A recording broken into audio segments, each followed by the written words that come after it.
والدین کی جو اولاد کے لیے محبت ہے یہ فطرتی محبت، اور جب کسی چیز کو ہم فطرت کا نام دیتے ہیں تو اس میں انسان نہ چاہتے ہوئے بھی اس میں اپنے آپ کو داخل اور شامل کرتا ہے۔ یقیناً یہ محبت ایسی ہے کہ جو کی نہیں جاتی بلکہ اللہ رب العزت نے دل میں قائم فرما دی۔ واہ، اور اسے اگر اولاد سمجھ لے کہ والدین کو اللہ رب العزت نے کس قدر حساس اور نازک بنایا ہے اپنی اولاد کے معاملے میں، تو یہ ایک بہت اہم عنوان اور بہت اہم موضوع ہے۔ جناب اچھا، جب اس فطرتی محبت کی ہم بات کر رہے ہیں تو والدین اپنی اولاد کے لیے اس محبت کے زاویہ اور اس محبت کے ضمن کو پورا کرنے کے لیے ہر اس عمل کو کر گزرتے ہیں جہاں انہیں اپنی تکلیف بھی محسوس ہو، لیکن وہ اپنی اولاد کے لیے ہر اس آسائش کا انتظام کرنے کی کوشش کرتے ہیں کہ جو آسائش ان کے لیے، ان کی اولاد کے لیے راحت اور سکون کا سامان ہو۔ قرآن مجید فرقان حمید میں بالخصوص جب ہم ان مبارک ہستیوں کے احترام، مقام اور مرتبے اور ان کی عظمت کا تذکرہ دیکھتے ہیں تو انتہائی اہمیت کی بات یہ ہے کہ اللہ رب العزت نے بے شمار مقامات پر اپنے حق کے فوراً بعد جن کے حقوق کا تذکرہ کیا ہے ان ہستیوں کو اور ان شخصیات کو والدین کہتے ہیں۔ اب سورۃ النساء کا وہ خوبصورت مقام ہمارے سامنے ہے جہاں اللہ رب العزت نے امر کا صیغہ استعمال فرماتے ہوئے ذکر فرمایا ہے وَاعْبُدُوا اللَّهَ وَلَا تُشْرِكُوا بِهِ شَيْئًا، فرمایا کہ اپنے رب کی، اللہ کی عبادت کرو اور اس کے ساتھ کسی کو شریک نہ ٹھہراؤ۔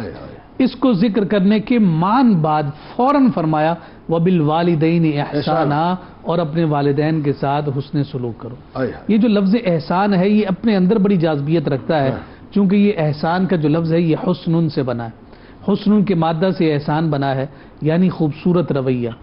والدین کے ساتھ جہاں جہاں رویے کا تذکرہ قرآن نے کیا ہے وہاں ہمیں یہ بات نظر آتی ہے کہ وہ رویہ خوبصورت ہی ہوگا، اس کے علاوہ کسی اور رویے کو اختیار کرنے کی اجازت نہیں دی گئی۔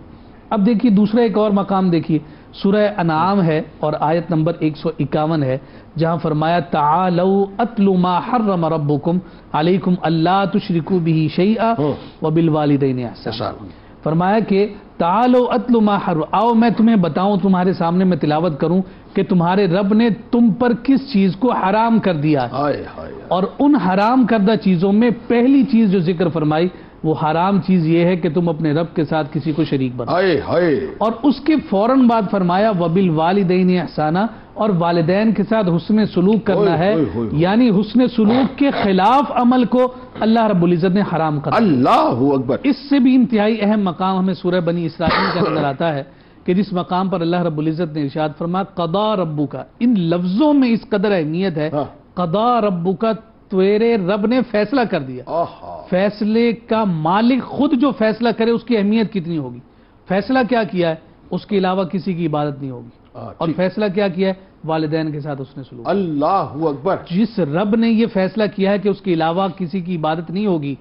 اگر اس کے اگینسٹ کوئی جاتا ہے تو سزا کیا ہے، لا یغفر ان یشرک بہ ویغفر ما دون ذلک لمن یشاء، کسی اور کو شریک بناؤ گے، میرے فیصلے کے خلاف جاؤ گے، سب معاف کر دوں گا، یہ معاف نہیں کروں گا۔ اور پھر اسی رب کا یہ فیصلہ ہے کہ والدین کے ساتھ حسن سلوک ہوگا۔ معکوس کر کے دیکھ لیں کہ والدین کے ساتھ حسن سلوک کے خلاف کوئی رویہ اختیار کرتا ہے، رب ذوالجلال اس پر اپنا کس طرح سے قہر نازل فرماتا ہے یا ناراضگی کا، اور یہ انکنڈیشنل حکم، انکنڈیشنل حکم، اس میں کوئی شرط آگے پیچھے دائیں بائیں نہیں ہے کہ ایسا کرے تو ایسا کرنا ہے، نیک ہے، بد ہے، اچھا ہے، برا ہے، ماں باپ نے اچھا کیا ہے، برا کیا ہے، حق ادا کیے نہیں کیے، انہوں نے اپنے حقوق ادائیگی کی نہیں کی، نہیں، انکنڈیشنل ہے وَبِالْوَالِدَيْنِ احسانا، تیرے ماں باپ ایسے ہیں کہ ان کے ساتھ تجھے حسن سلوک ہی کرنا ہے۔ ٹھیک ہے۔ یہاں ایک اور بات آپ دیکھیے کہ سورہ لقمان ہے، اور سورہ لقمان میں جناب لقمان کی نصیحتوں کا تذکرہ ہے، اور وہ نصیحتیں کون سی ہیں جو انہوں نے اپنے بیٹے کو کی۔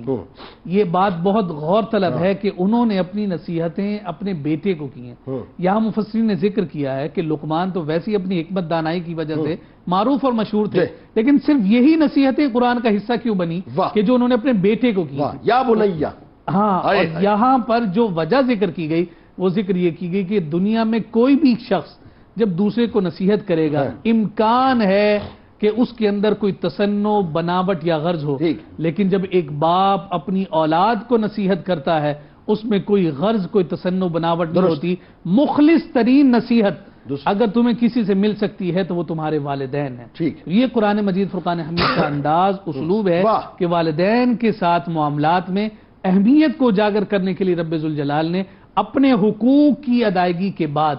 بنی نوع انسانیت میں جن کے حقوق کا سب سے زیادہ ذکر کیا ہے ان مقدس اور مبارک ہستیوں کو والدین. سبحان اللہ.